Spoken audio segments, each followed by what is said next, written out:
ಅಯೋಧ್ಯೆಯ ರಾಮಮಂದಿರದ ಬಳಿ ವಾಲ್ಮೀಕಿ ಮಂದಿರ ನಿರ್ಮಾಣಕ್ಕೆ ಚಿತ್ರನಾಯಕ ವೇದಿಕೆ ಆಗ್ರಹ ಮಾಡಿದೆ. ಇನ್ನು ಅಯೋಧ್ಯೆಯಲ್ಲಿ ಮರ್ಯಾದಾ ಪುರುಷೋತ್ತಮ ಶ್ರೀರಾಮನ ಮಂದಿರ ನಿರ್ಮಾಣವಾಗುತ್ತಿದ್ದು, ಇದೇ ಜನವರಿ 22ರಂದು ಲೋಕಾರ್ಪಣೆಯಾಗುತ್ತಿರುವುದು ಸಂತಸದ ಸಂಗತಿ. ಇನ್ನು ಶ್ರೀರಾಮನ ವ್ಯಕ್ತಿತ್ವವನ್ನು ಜಗತ್ತಿಗೆ ತಿಳಿಸಿದ ವಾಲ್ಮೀಕಿ ಮಹರ್ಷಿಯ ದೇವಸ್ಥಾನ ಕೂಡ ಅಲ್ಲಿ ನಿರ್ಮಾಣ ಆಗಬೇಕು ಅಂತ ಚಿತ್ರನಾಯಕ ವೇದಿಕೆ ಅಧ್ಯಕ್ಷ ಪ್ರಶಾಂತ್ ಕುಮಾರ್ ಆಗ್ರಹ ಮಾಡಿದ್ದಾರೆ. ಈ ಕುರಿತು ಪತ್ರಿಕಾಗೋಷ್ಠಿ ಉದ್ದೇಶಿಸಿ ಅವರು ಮಾತನಾಡಿದ್ದು, ನಾಯಕ ಸಮುದಾಯದ ಮುಖಂಡರು ರಾಮ ಮಂದಿರ ನಿರ್ಮಾಣಕ್ಕೆ ಶ್ರಮಿಸಿದ ಹಿನ್ನೆಲೆ ಪ್ರಧಾನಿ ನರೇಂದ್ರ ಮೋದಿಯವರು ಹಾಗೂ ಉತ್ತರ ಪ್ರದೇಶದ ಸಿಎಂ ಯೋಗಿ ಆದಿತ್ಯನಾಥರಿಗೆ ಧನ್ಯವಾದಗಳನ್ನು ತಿಳಿಸಿದ್ದೇನೆ. ಇನ್ನು ಅಯೋಧ್ಯೆಯ ವಿಮಾನ ನಿಲ್ದಾಣಕ್ಕೆ ಮಹರ್ಷಿ ವಾಲ್ಮೀಕಿ ಹೆಸರಿಟ್ಟಿರುವುದು ಸ್ವಾಗತಾರ್ಹ. ಹಾಗೆಯೇ ಅಯೋಧ್ಯೆಯಲ್ಲಿ ರಾಮ ಮಂದಿರದ ಪಕ್ಕದಲ್ಲಿ ವಾಲ್ಮೀಕಿ ಮಂದಿರ ಕೂಡ ನಿರ್ಮಾಣ ಆಗಬೇಕೆಂದು ಅವರು ಆಗ್ರಹ ಕೂಡ ಮಾಡಿದ್ದಾರೆ. ಇಲ್ಲೇ ನಮ್ಮ ಚಿತ್ರದುರ್ಗ ಜಿಲ್ಲೆಯಲ್ಲೇನೆ ಹೊಳಲ್ಕೆರೆಯಲ್ಲಿರ್ತಕ್ಕಂಥ ರಾಮಗಿರಿ ಅಂತಕ್ಕಂಥ ಬೆಟ್ಟದಲ್ಲಿ ಅವರು ಸೀತೆಯನ್ನು ಹುಡುಕುವಂಥ ಸಂದರ್ಭದಲ್ಲಿ ಅವರು ಇಲ್ಲಿ ಪೂಜೆ ಮಾಡಿರ್ತಕ್ಕಂಥ ಕುರುಗಳಿದ್ದಾವೆ. ಅದಕ್ಕೆ ರಾಮಗಿರಿ ಅಂತ ಹೆಸರು ಬಂತು. ಹಾಗೆ ಕರ್ನಾಟಕ ರಾಜ್ಯದಲ್ಲಿ ಏನು ಶಬರಿ ಅಂತಕ್ಕಂಥ ಮಾತೆ ನಾವು ಕಿಷ್ಕಿಂಧೆಯಲ್ಲಿ ಹೊಸಪೇಟೆ, ಈಗಿನ ಹೊಸಪೇಟೆ, ಹಿಂದಿನ ಕಿಷ್ಕಿಂಧೆ ಎಷ್ಟು ಸಮಯ ತಗೊಂಡು ಅಷ್ಟೇ ಸಮಯವನ್ನು ರಾಮ ಮಂದಿರ ಕಟ್ಟಲಿಕ್ಕೆ ಕೂಡ ಆಗಿದೆ.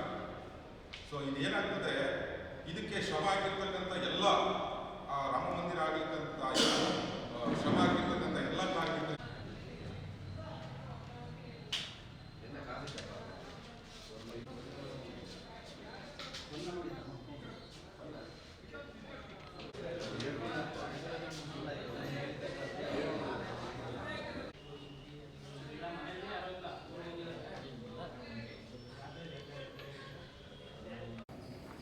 ಗೌರವಾನ್ವಿತ ಪ್ರಧಾನಮಂತ್ರಿಗಳು ರಾಮ ಮಂದಿರವನ್ನು ಉದ್ಘಾಟನೆ ಮಾಡ್ತಿದ್ದಾರೆ. ಅದು ನಮಗೆ ಸ್ವಾಗತಾರ್ಹ. ಹಾಗೆಯೇ ರಾಮ ಮಂದಿರದ ಜೊತೆಗೆ ಈಗಾಗಲೇ ನಮ್ಮ ಎಲ್ಲ ಹಿರಿಯರ ಅನೇಕ ಈ ಕರ್ನಾಟಕ ರಾಜ್ಯ ಸರ್ಕಾರ ಕೆಲಸಗಳನ್ನು ಎಲ್ಲರೂ ಮಾಡ್ತಾ ಇದ್ದಾರೆ. ನಮ್ಮ ಗುರುಗಳು ಸೇರಿದಂತೆ, ನಮ್ಮ ವಾಲ್ಮೀಕಿ ಶ್ರೀಗಳು ಸೇರಿದಂತೆ ಈಗಾಗಲೇ ಎಲ್ಲರೂ ಕೂಡ ಒತ್ತಾಯ ಮಾಡಿದ್ದಾರೆ. ಇಡೀ ರಾಜ್ಯದಾದ್ಯಂತ ಅನೇಕ ಸಂಘಟಿತರು ಕೂಡ ಈಗಾಗಲೇ ರಾಮ ಮಂದಿರದ ಜೊತೆಯಲ್ಲಿ ವಾಲ್ಮೀಕಿ ಮಂದಿರ ಆಗಬೇಕು ಅಂತೇಳಿ ಒತ್ತಾಯವನ್ನು ಹಾಕಿದ್ದಾರೆ. ಅದನ್ನು ನಾವು ನಮ್ಮ ಚಿತ್ರದುರ್ಗ ಜಿಲ್ಲೆಯಿಂದಲೂ ಕೂಡ ನಮ್ಮ ಚಿತ್ರನಾಯಕ ವೇದಿಕೆ ಒತ್ತಾಯ ಆಗ್ತದೆ. ಹಾಗೆಯೇ ನಾವು ಈ ಮುಖ್ಯನ ನಾವು ಪ್ರಧಾನಿಗಳಿಗೆ ಹಾಗೂ ಉತ್ತರ ಪ್ರದೇಶ ಕೂಡ ನಾವು ಈ ಮುಖ್ಯನಾಗಿ ಬೇಡಿಕೆ ಏನಂತಂದರೆ ನಮ್ಗೆ ವಾಲ್ಮೀಕಿ ಮಂದಿರ ಆಗಬೇಕು.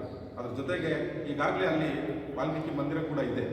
ಆ ಮಂದಿರನ ಆಶ್ರಮ ಇದೆ, ವಾಲ್ಮೀಕಿ ಆಶ್ರಮ ಇದೆ. ಅದರಲ್ಲಿ 7 ಖಂಡಗಳು, 24,000 ಶ್ಲೋಕಗಳನ್ನು ಕೂಡ ಕಲ್ಲಿನಲ್ಲಿ ಕೆತ್ತಿ ಭವ್ಯ ಕಟ್ಟಡದಲ್ಲಿ ಇಟ್ಟಿದ್ದಾರೆ. ಆ ನಿಟ್ಟಿನಲ್ಲಿ ಅದನ್ನು ಕೂಡ ಜೀರ್ಣೋದ್ಧಾರ ಮಾಡಬೇಕು.